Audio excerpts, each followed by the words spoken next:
Hey, hello everyone. Everyone had a good morning so far? Alright, so I need to hold you for a little bit longer, so before the lunchtime. I hope you don't mind, and I hope you can have a good half an hour with me. So today I'm going to talk about how to build a consistent and a secure container environment for our application, specifically from local to production. To begin with, this is me, Jack. At the beginning of my career, I did Ruby, and later on, after a few years, I moved to Node.js when it came out. I also spent like 1 or 2 years, short period of time, relatively, in Java, and most recently, I'm doing more and more Python. So that's why I'm here. Some of you may also know me from Codaholics. Any of you have been to Codaholics? Right? Thank you for coming. Codaholics, it has more than 3,000 members as a local tech community. If you don't know it, please feel free to join. We do monthly meetups. We share any technical topics. If you like to talk, if you like to just learn something or make friends, please come. Yeah, and that's free charge. It's a community for community itself. Now, my job is a full stack developer in LGT. Probably you have seen LGT outside. Yeah, LGT is a sponsor for today's PyCon and also for this slot. So LGT is the largest loyal family-based private banking and asset management group in the group. Many of you have not heard of it, but it has been in the world for more than 100 years with 6,000 employees. It covers many different cities, over 30 locations in the world. When I put the LGT sponsor logo together with others, it's quite like a stranger here. Even I put it together with these, it's quite different. When I put the LGT even together with the other financial services that I used to work for, it also looks like outlier because it is the only company is here today, and it's the only company sponsoring PyCon, and would like to connect with you guys. So today my topic is going to talk about how our journey in LGT to build something secure and stable, reliable, which is definitely the requirements in financial institutions in such a critical area, but also do it in a fun way that we don't want every developer to stuck like your tech stack for 20 years. Right? Before we dive into any technical topics, my personal time, I'd like to plan something at my home. Right? So if I remember, this is sunflower. We bought some sunflower seeds from markets. We put them in identical cells and put the soils. We gradually see them grow, and when size grows, we have to move them to a bigger container. At the end, we have to put them separately in identical cups. We provide them very identical environments, same soils and water. We look after them exactly in the same way. However, the outcome is we don't see the result is always the same. Sometimes some of the plants is a little bit closer to the window, they get a little bit more sun exposure. Sometimes we put water on it. We do not cover every plant evenly. This introduced the topic that during the software engineering process, even if there's a little bit environment difference, it could eventually end up with very different results. So this is the environment consistency topic exactly. So a typical example here in your local, you may use your Windows, Mac, Linux, your own choices. When you start a project, you just, I need PostgreSQL, I just download whatever is the latest in the markets. I will also want a MongoDB, and I just use MongoDB single nodes because that's enough for your local development. I don't need to use Docker because I just don't need it. However, in the production, you probably use Linux, maybe in a Kubernetes cluster. You use PostgreSQL, but the PostgreSQL, I don't believe you change it quite often. You probably stay with whatever is very stable in the past. And for the, MongoDB as well, when you scale up, you like to use a replica set to support much more usage. And when you build something to Kubernetes, of course, you need to use Docker at the build process, right? You see Linux on both sides, but most likely in your local Linux and your deployed environment Linux are not exactly the same in OS or in the version. So anything we come across in the production environment on the right-hand side can not be very easily detected or debugged in your local environments. The consequences, you see flaky tests, something is working in your computer but not in your team members because they join team a bit later and they use a younger version of whatever package. And your test is working perfectly in your local, but in production it's a different story. And you have deployment surprises because you only use Docker in your CI/CD and you don't build your image in your local, right? You have debugging nightmares because you have to debug something in the production environment. However, you don't really have the same thing in your local, and it's very difficult to reproduce the same issue. And you get silent failures like memory leak. Memory leak, you find it in the production because there might be an OS dependency that is a cause of memory leak, but your OS is completely different.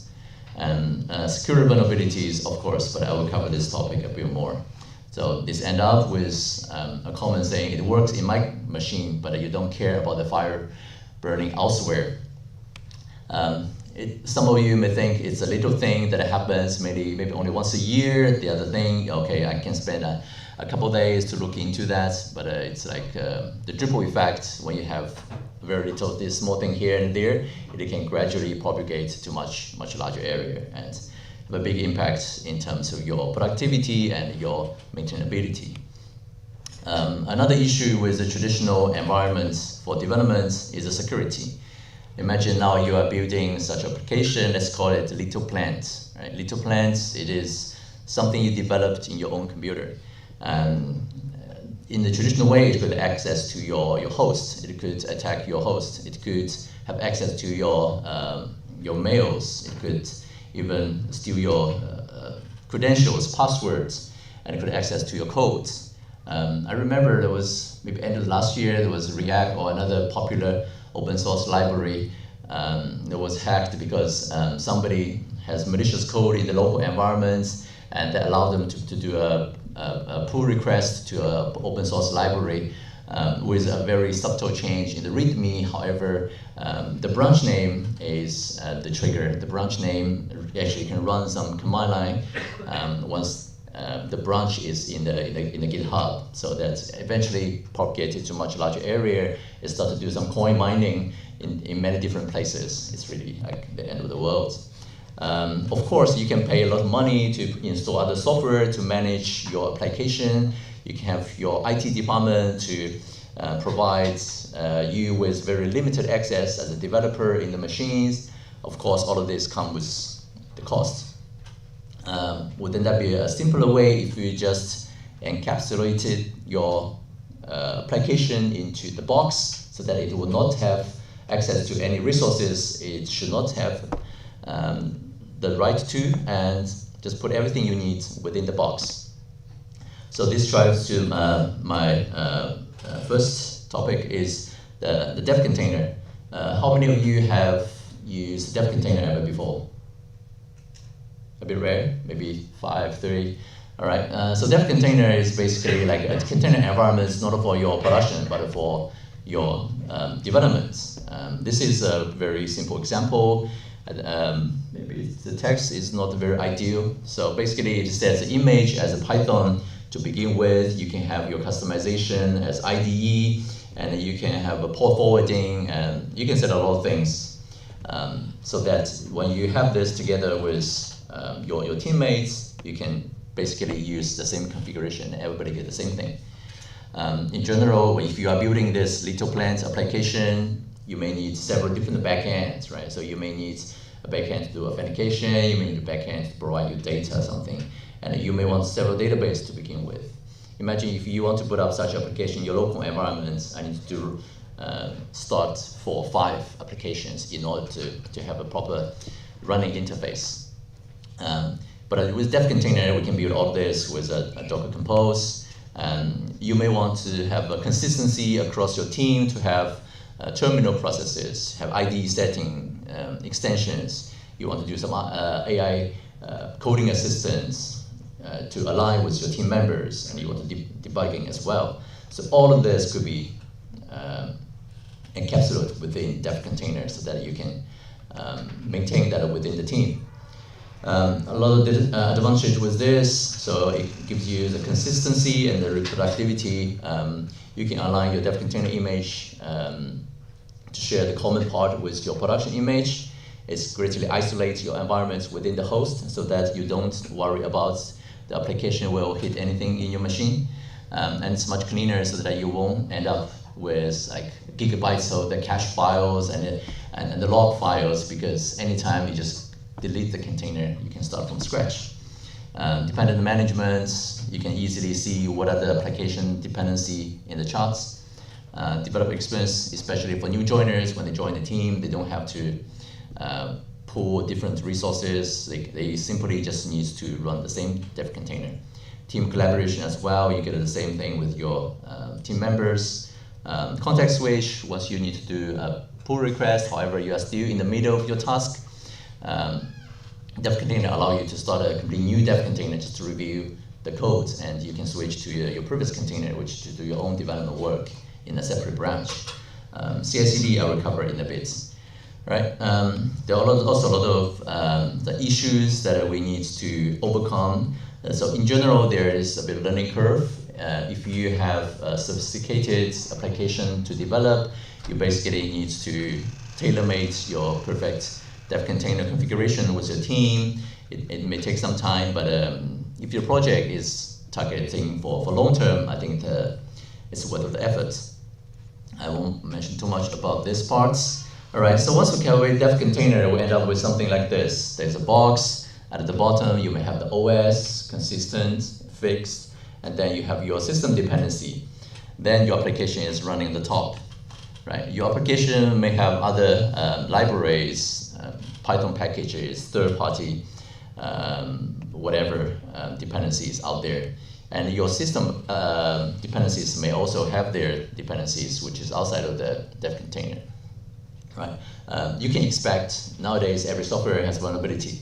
You can see something could be directly used by the application, has an issue, has a vulnerability. It could be a transient package which has vulnerability as well. Meanwhile, the OS actually itself can have vulnerability, and actually any boxes here could have a chance of being full of vulnerabilities. When we look at a different chart here, if we imagine that this is kind of the ideal world in my mind, that within the Dev container, you don't have the different layers. Instead of imperative, we prefer to have declarative, so that you basically define what you need. There's no interdependency between your packages. You just define each of them as a single unit as you want. The reason why is once we build our Dev container and we start to think about, okay, what's the image to use? We learn lesson from tackling vulnerabilities. So for example, this is a Python image I just put at the Dev container configuration. You can see just 7 days ago, now it has already got one high-level vulnerability. You may think about, oh, I want to get something simpler, like Alpine. Alpine is much thinner. It's a minimum package, but when they look at that, it's not a very new version. I think it's been about several months, but you look at that, there are so many vulnerabilities from critical and high critical level. When we look at that, actually most of the vulnerabilities is related to the OS itself, Debian, OpenSSL, the things you cannot easily mitigate by yourself. So when you use such an image in your Dev container, the nightmare is you have to upgrade it very often, and you basically don't want your teams to put your time here. Especially nowadays, the number of the CVEs grows rapidly. I got the data, I think, by the end of last week, but I imagine 2025 will definitely go even higher than 2024.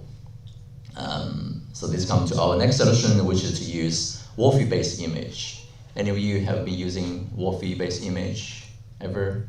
So it's relatively newer. You need to put more efforts, but Wolfi basically, the image provides you the OS that is mainly for container, not for your for your daily operations to process document, or not either for similar thing as Ubuntu, things like that. It's very targeting for container environment. Second part, by design, it has guarantee with no vulnerabilities, so that you can always begin with a clean sheet at the base. And it's also based on glibc, so instead of Mussel. So Mussel relatively is more common used in Alpine images. However, it's not that compatible if you build like enterprise level application.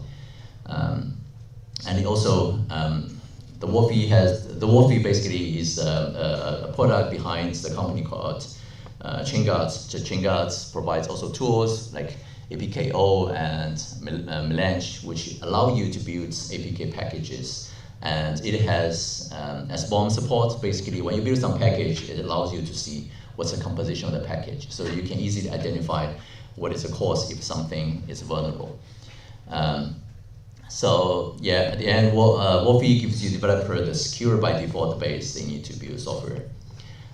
So that's everything. We saw we can directly use Python image nodes from official provider. However, we decided to go with this because we wanted to have the base as something we can be sure that is something clean, is something that is like reached to the high standard in the industry with no vulnerability, which is something like as a signed image. And we built the Python, no matter Node for front end or Golang for pipeline, all based on this Wolfi-based image. And then we build our application on top.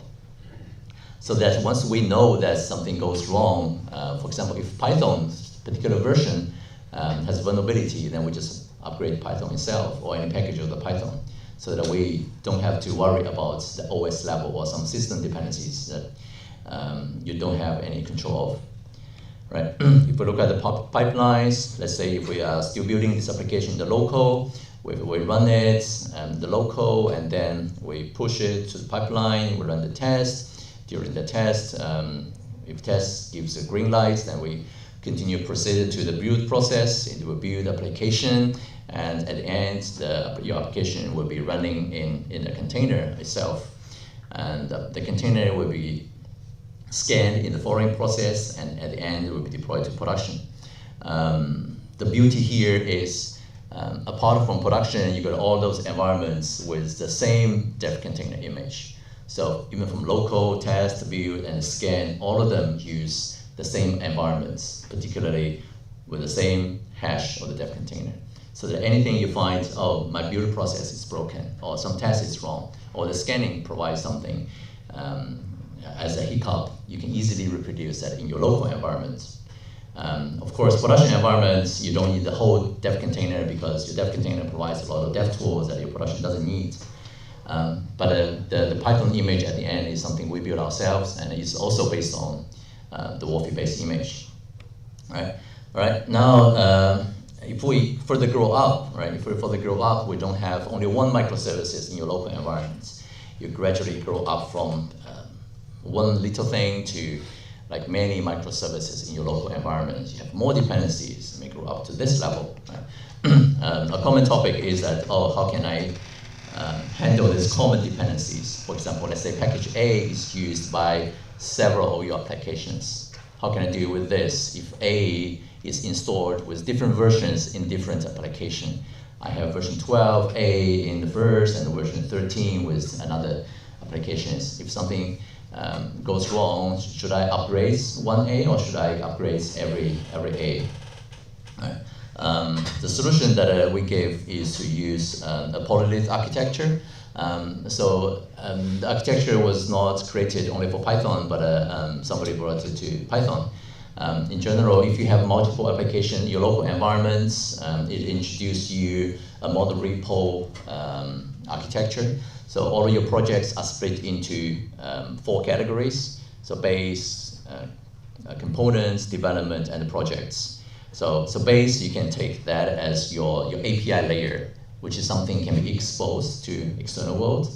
And the components are something not meant for exposing to outside, which are like your authenticator, which is something like your data ORM, something like that. So development is mainly for your local exploration, which will not be deployed. And the last part is the projects. When you look at the bottom, the few blocks, you see one project can pick different bases or components, and the libraries are something you want to install, like I say, Python packages, and then encapsulate that into one single project, which is like a unit to deploy. So basically, it's like a Lego block, right? You pick what you want and to make your own tool. The beauty here is for every component, you are only supposed to have one copy of that. So your component, if that's working in your first application, it definitely should perform exactly the same in the other applications. And once you need to upgrade one, you have to imply that same change in all the project that you deployed. So the benefit is that you have only a single source of truth.